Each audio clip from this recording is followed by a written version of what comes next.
For our next interview, I want to bring on Cecilia from Morph to tell you about how we are thinking about building consumer applications with the infrastructure that we really need to support this. So for this interview, please give a massive round of applause to Cecilia.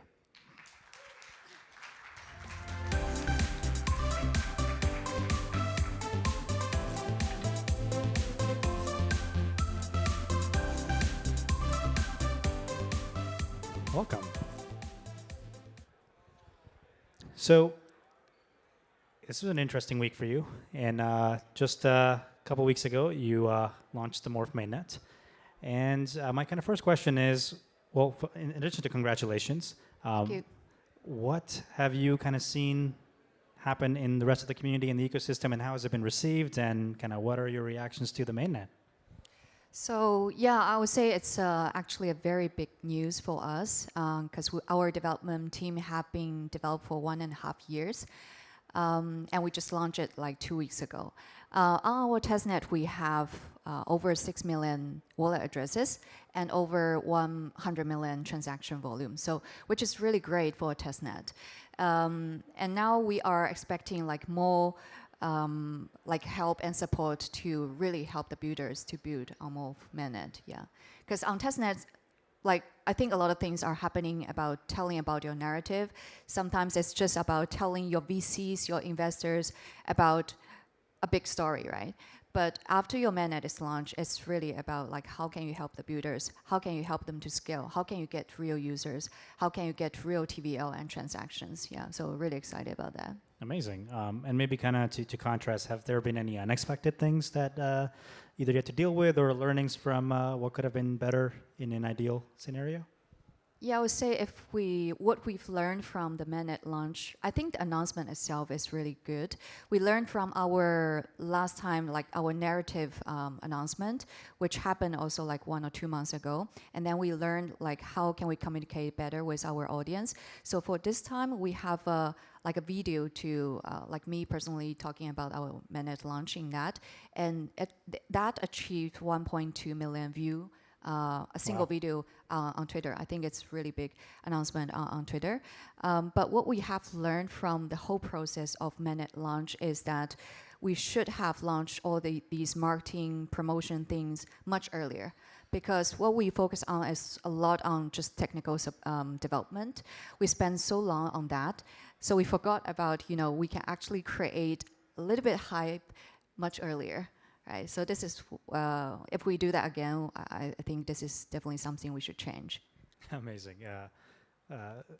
The things I want to actually cover here are basically kind of from your perspective, what you've seen from your own community, but also as you think about what made you start originally building the chain, is kind of how you thought about consumer applications in crypto. And we've kind of seen a lot of conversations recently, whether it's at this event or all together on Twitter or even at DEF CON, on, hey, that we're finally ready for consumer applications. Infrastructure is here. We have all these things just waiting. Things are growing. People have access to all these things. But when you kind of look at this for something like, in contrast to something like AI, we've seen that same wave of AI has gone crazy in just a year. And so many people have kind of bought in, and if you look at ChatGPT applications, there's hundreds of millions of users there. But when we kind of reflect on the same parallel for crypto, we haven't really seen that. So kind of the question I have is like, why do you think it's been super slow to adopt applications that are leveraging on-chain activities, and how do you kind of think about what is missing here? Yeah, it's actually a very good question. So if you look at the adoption rate of blockchain, 5 years ago it was something around 3.6%. And today, if you look at the number, it's still something around like 3.9%. So it's always like lower than 5%. But if you look at the other mainstream technologies, they already have so many users. A lot of them has like past 50% of the total adoption rate. So that's also the reason why we started Morph at the first beginning. So Morph is a global consumer layer, right? It's more focused on building for consumers, which means the everyday users. For me, consumer is actually the opposite side of degen. not saying that we are not building for degen. Degen is a very important group of the whole crypto community, but we cannot only build for the degen people, which is a small population. So we are basically washing the same group of people's money again and again and again. I mean, it's bull market now. Definitely everybody is very happy about the good liquidity. But what if their money is washed away or they lose the money? That's why Morph is here. We think that we need someone to make the pie bigger, which means that we need new liquidity and the new users, new retail users in. And how to attract these people means that you need to build for them. If we are still building for degen crypto native people and just creating very complicated DeFi applications, no retail users will come in. They basically just don't understand about the applications, how to use that, what's a design methodology behind that. They cannot use the applications. So yeah, that's I think, yeah, to answer your question, the first thing is that we need to build for the retail users, the everyday users.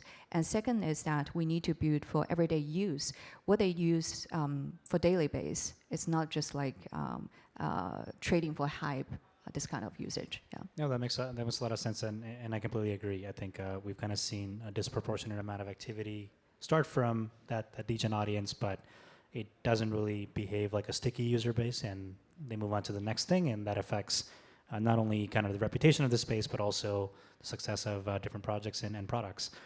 You've kind of used this a couple times now, but you've kind of talked about global consumer layer a lot. What does that actually mean, and kind of how do you define this?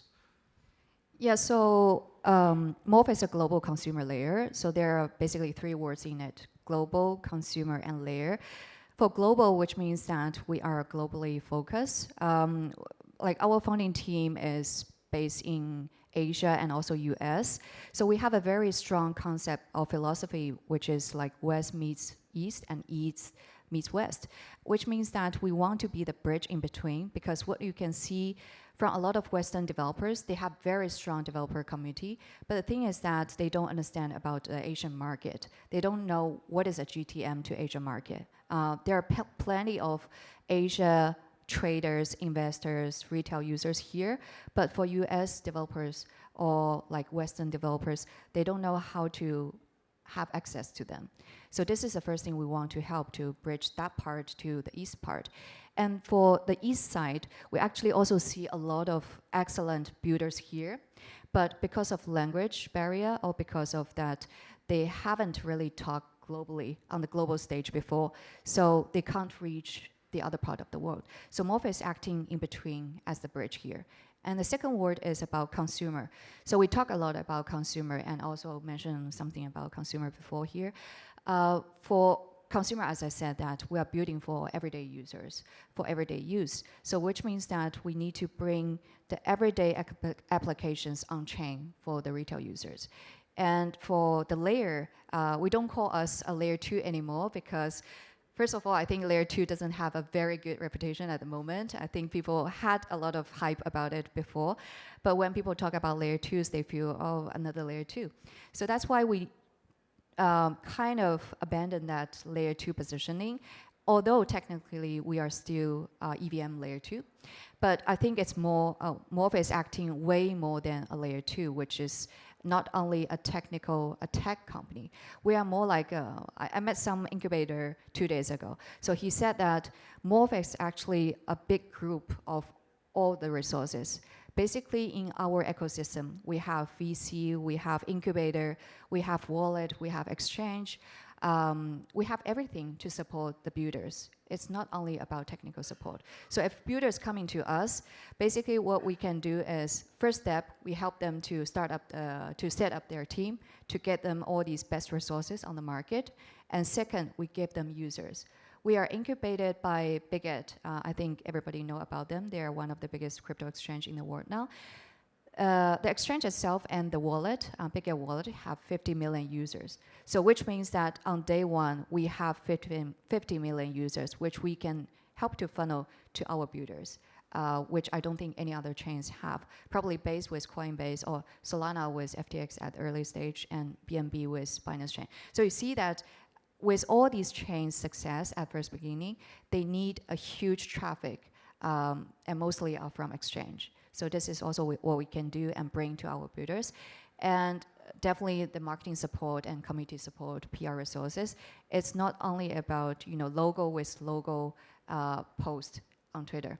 It's more about what I always say is that I want to make our flagship projects builders or founders as the star founders.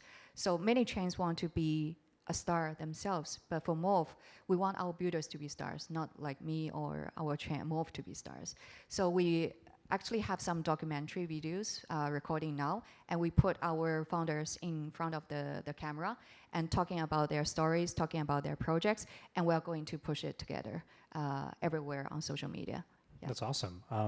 I do want to dig into a bit more of what you just said. And kind of one interesting piece here is that when we kind of hear layer 2s or just other scalable blockchains on top of Ethereum, you kind of get put into the bucket of whether you're optimistic rollup or ZK rollup, but you are in a really interesting spot. You're a hybrid, and you've kind of made some really interesting technical decisions around what that infrastructure looks like. We don't have to go too much into detail, but I'd love to kind of understand sort of how does Morph work, and how did you decide to come up with this architecture, and why? When we started our technical development 1.5 years ago, ZK was still at early stage. I think at that time, the performance was not very good, or the technology was not very mature. And also the fee was super high at that time. So we find a middle point, which is OP and ZK hybrid rollup. So which means that you still need to do the fraud proof. Once people challenge you, you use ZK proof to prove yourself. So the consequence, the outcome is that it's much safer than the pure OP rollup, and meanwhile, it's more like cost efficient than the pure ZK rollup. So that's the middle point we found. But our whole architecture is built for eventually switching into pure ZK rollup. So we are on the way now. Amazing. And does this require any different ways of building an application, or do the developers not even have to know about what's happening? No, they don't even have to know about that. We are anyway like EVM compatible. Yeah. Awesome. How do you think about what this means now relative to where Ethereum and Mainnet layer 1 is? And do you kind of have any different definitions or different viewpoints on Morph versus kind of how that relates to Ethereum compared to a different L2 like Base or anything on the super chain ecosystem, kind of talking about where they see themselves in relative to Ethereum? So I think actually many, it's not only like Optimism who are building super chains now. Many other chain, they are also trying to switch themselves into a super chain role. So when they approach us, we have an internal discussion about that, and then we still think that to owning the technology by yourself, to make it really safe and smoothly running is a key to run a chain. So I know that some other chains, they are also outsourcing their technology, but for us, we never outsource any part of our technology to make sure everything is 100% secure on Morph. And also the role Ethereum is playing for Morph is definitely the decentralization part and also the safetyness part. We don't use any external DA at the moment on Morph L2 to make sure that, as I said, 100% secure. And also, I think Ethereum still have the best, all these infrastructure and tools built on that. So this actually gives us a lot of flexibility. And also when we talk to builders and infras, it's much easier for us to find the right person. Yeah, I guess this is the role they're playing for us. No, and that makes a lot of sense, and that's actually very unique because most of the rollups that we see are effectively making these decisions to actually outsource, not in a bad way, but just actually leverage other tools, and that creates all these dependencies that may compromise security, and that's got to be important here.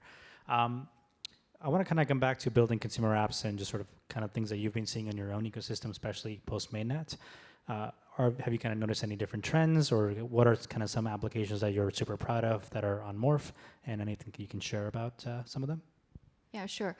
I think 6 months ago when we started to pitch ecosystem projects, it's actually difficult to talk to consumer builders because you don't find so many on the market. Most of them, I would say 40% are DeFi builders, 30% are GameFi builders, and the rest are like NFT builders. So consumer are never the mainstream. But when we talk more and more about consumer crypto, and also we have some other competitors or other builders coming in and build for consumer crypto together, you will see more and more consumer builders coming to us. And on Morph right now, we have different definition about consumer. It's not only about building Web2 consumer kind of applications, but we do have some. The ones what we are very excited about are, for example, we have an application. They haven't integrated with our Mainnet yet, but they are very interested to work with Morph. It's like workout to earn. So basically, it's if you go to gym, you need to pay for them, right? But if you work out by yourself at home and you use your phone with AI tracking your motion on it, after you finish a workout session, they give you points, which means the tokens to you as rewards. And also you can find your workout partners online, and you work together and earn the points and tokens together. And then when you share on your social media, you can also earn the tokens from that. This is one example. And also we have like dining to earn. We dine many times a week, right, in restaurants. But what if you go there and then you just check out there, and then you earn the tokens from dining there? And also when you write the reviews there, you also earn the tokens. And once you earn all these tokens, you can spend, for example, I dine out in New York today, and next week when I go to Tokyo, I can use my points or my tokens there to just pay for my bills. This is another example we have. And also we have, for example, wearable devices. For example, this ring, it's a Web3 wearable devices. It's kind of like Aura ring, but when you wear it, first of all, you own your all healthcare data. And second of all, when you wear it, you also earn tokens.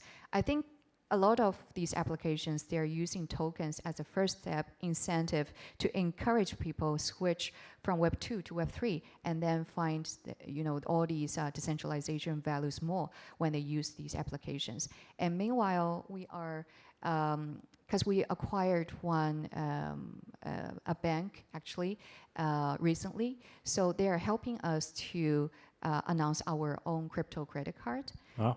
Yeah, so basically that Morph credit card in the future can be used in all these applications, the consumer applications on Morph. So it's basically kind of like, you can imagine it as a huge loyalty program, which, I mean, the traditional loyalty program for many parts of the world, you don't know what are the points for. Or you earn the points and then you think these points are useless. But what if we can build up a whole ecosystem with 1 point, which you can use everywhere? You can use in the restaurant, you can use in a department store, you can use for renting a power bank anywhere, right? All these use cases can be consolidated with one credit card. Yeah, so this is the very amazing. That's an awesome list of things. And maybe just to clarify, these are things that you've already seen working, and that's not a wish list. These are things that are people building. They're already building, which is even better. So maybe my kind of final question to you as we kind of end this is, a lot of people here are thinking about what to build, whether it's for the hackathon or to start companies. And having seen so many people kind of build things that actually fit into your day-to-day use cases, what advice do you have to somebody who's trying to build something in crypto for consumers? I think first of all, if it's already working very well in Web 2, you don't need it on Web 3. We don't have to build everything on Web 3, right? So my suggestion is that really to find the key pain points for users who have in Web 2 now or in traditional. For example, another very big focus of Morph right now is payment and transaction, because we see it's a huge pain point in the real world. So we are still using the SWIFT system, which are built like 50 years ago. It's super slow, the transaction fees is super expensive, and you need very strict KYC at the moment. But blockchain is actually the solution which can help to solve all these problems. So for that, Morph is willing to spend all these resources we have and talking with the institutions, talking with the regulations to solve these problems. We are trying to help, for example, Turkey to solve their own fiat currency collaboration issues. And so my suggestion is that to find the real world problem and try to solve that on Web3, in Web3. Amazing. Cecilia, thank you so much for this amazing conversation. Thank you. And please give her a massive round of applause. Thank you.